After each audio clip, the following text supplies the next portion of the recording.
Greenwood looks a little pained. Like he's going to do something. To be fair, he's pretty balanced with that. He always looks in pain. Mm-hmm. How come you don't give me any credit for that? It's just your face, Norm. Well. Oh. Ace, ace. It's been a while since we've seen those two cards. But he's relatively deep with Sue. Two of the bigger stacks of the table. The hand starts with Sue racing from the cutoff. At this point, he has over 100 big blinds in the commanding chip in this tournament. And at this stack depth, with the other players, the button having 40 big blinds, the small blind having a little bit less than that, and Sam Greenwood in the big blind having about 60 big blinds, he has to be looking for more suitedness than basically card removal. So instead of the ace-3 offsuit, he's rather going to be opening something like the 8-6 suited. The button and the small blinds are folding, and it gets to Sam Greenwood in the big blind. And with this tournament situation and stack size, he's mainly looking to call with his range here. Getting such a great price in the big blind with the big blind ante out there is incentivizing most of his range to be calling, because most of his range is actually not pushing a lot of equity, and you're going to be out of position in a 3-bet pot in a very high variance spot where, you know, you could potentially bust out of the tournament. So the hands that are incentivized to 3-bet here are going to be 10s plus and ace-queen offsuit plus, but I wouldn't be surprised if actually Sam Greenwood cut out some of the ace-queen offsuit just to play less often in that high variance situation and take some other spots. Also, don't just purely 3-bet 10s plus or ace-queen offsuit plus, because you're going to be very empty on some bluffs on some of the textures. For example, if it's like king, queen, deuce, rainbow, what bluffs are you really going to have on that board if you 3-bet that kind of range? So you're also going to look to 3-bet some of the suited connectors between like 6-5 suited and Jack 10 suited, and also you could pick a suited ace from here and there to also mix into your 3-betting range. Now, facing this 3-bet, Sue does not have to 4-bet here. He can still call the 3-bet with an uncapped range, so he can just call with aces, kings, queens, ace-king, and whatnot. And then basically he's going to have some very strong hands and some boards together with all the very playable hands, such as his 10-9 suited and other suited connectors, some pocket pairs. So Sam Greenwood cannot attack him nearly as much if he has those stronger hands in his range as well. An economy of motion, a call. It's a fun flop. Aces against the biggest stack in the room. On the Queen Jack 4 two-tone board, Sam Greenwood cuts out a third pot-size c-bet, and that works really well for him here. If you look at the board texture, it features 2 Broadwood cards, so it's really good for the 3-betters range, because, you know, he's gonna have a lot of these 10s plus and an ace queen plus type of hands that I mentioned before. And on the other hand, also Sue has a very high number of very natural misses. For example, he could have a suited ace, he could have a suited connector, and if they're not in diamonds, they basically miss the flop. So you don't have to really bet big here, really connecting well with this board with your range, and having a range that has so many hands that push a lot of equity and connect here, because you're gonna fold out those hands that I just mentioned very easily with a small c-bet, and that's what Sam Greenwood is going for here. Looks like about 1.8. Yeah, so he doesn't size up here. Yeah. Definitely has a big hand to protect.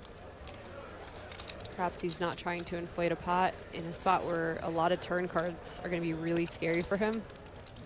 It's really worth Timothy Sue seeing a turn card here. It gets back to Sue, who has a pretty straightforward call here with a 10-9 suited. He has an open-end straight draw, and he's a backdoor flush draw, so he can play some turns.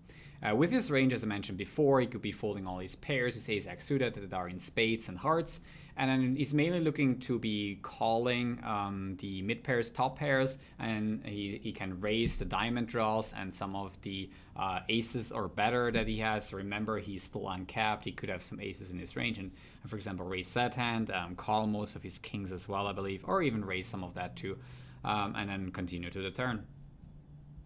He's getting 4-1 on this call, and he's less than a 2-1 dog in the hand. Call. He does call, and they're building a monster pot here. A big hand and a big hand in progress. to become one of the monster stacks in the room.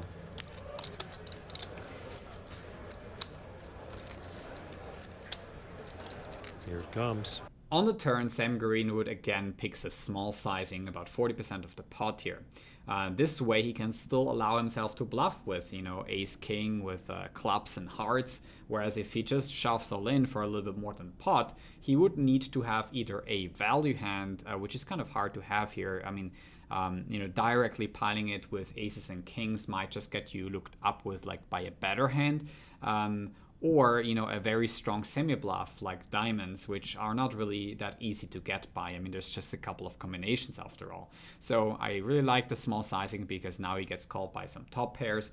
And, you know, if he had a bluff, it would also work better because he would still get some folds by like, I don't know, 9-8 suited, ace-10 suited that did not really connect to the turn. Bet 3.5. Smallish. It is smallish. And actually, inviting for Sue is after midnight, so I could discuss implied odds. Do it. But no, I don't want to. Something might re-aggravate the hamstring that ended my synchronized swimming career.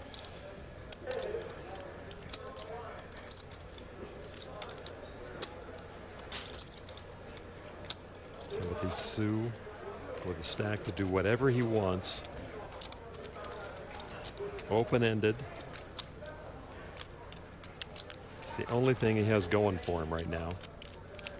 I would minimize the damage, even though he's been given an opportunity here with a smallish bet. I'd minimize the damage of this hand. It's no damage to Sue, though. He's got quite the stack here. And I want to keep that big stack. All in? Oh, my He goodness. says all in. Now to Greenwood with the aces. Wow. Oh, my God. Someone. Now facing this small turn bet, Sue elects to go all in with his open-ended straight draw. And before you judge way too quickly about his hand, think about the entire hand and how, you know, you would play in that spot. For example, think about the value hands first. If you have Jack 9 suited, Jack 10 suited, King Jack suited, Ace Jack suited, you would play exactly the same way. You call the 3-bet, you call the flop bet, and then facing this turn bet, you know, it's very viable to just go all in and, you know, take your opponent's the rest of his chips because he might have a value hand like he does, aces, kings, ace, queen, whatnot, and you just stack him on the turn. You don't always have to call the turn and always let your opponents realize his diamond straw and other hands that he's clicking with, maybe like a gut shot like with ace king that I mentioned before. So by shoving the turn with your trip hands, not your full houses, the queens, you basically are still denying some of the equity your opponent might have.